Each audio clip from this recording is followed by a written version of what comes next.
To immobilize the supine patient, you should follow these steps.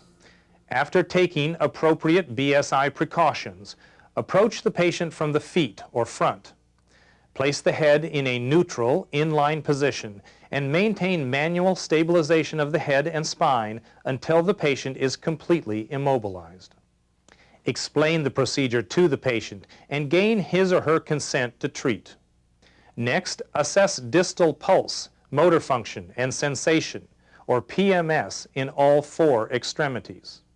After inspecting and palpating the cervical vertebra, apply the appropriately sized rigid cervical collar.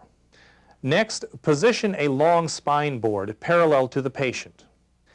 Have 3 rescuers kneel at the patient's side opposite the board. The rescuer at the head or chest directs the others to roll the patient as a unit, often on the count of 3. While the patient is on his or her side, check the back for injuries. The EMTB at the patient's waist now reaches over, grips the spine board, and pulls it into position under the patient, and then all 3 together position the board against the patient's back. Next, the rescuer at the patient's head instructs the rest of the team to roll the patient and the spine board as a unit back to the supine position. Pad any voids between the patient and board with towels, blankets, or bandages. Secure the patient's body to the spine board with straps, binders, or tape, placing straps across the upper chest, pelvis, and ankles.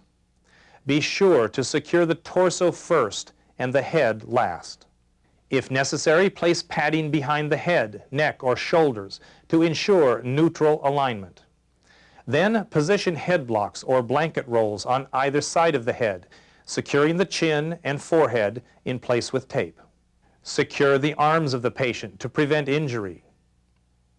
Manual stabilization can be released once the head is secured to the board and full immobilization is completed. Reassess the patient's distal pulse, motor function, and sensation, or PMS, in all 4 extremities, noting any changes from the initial assessment.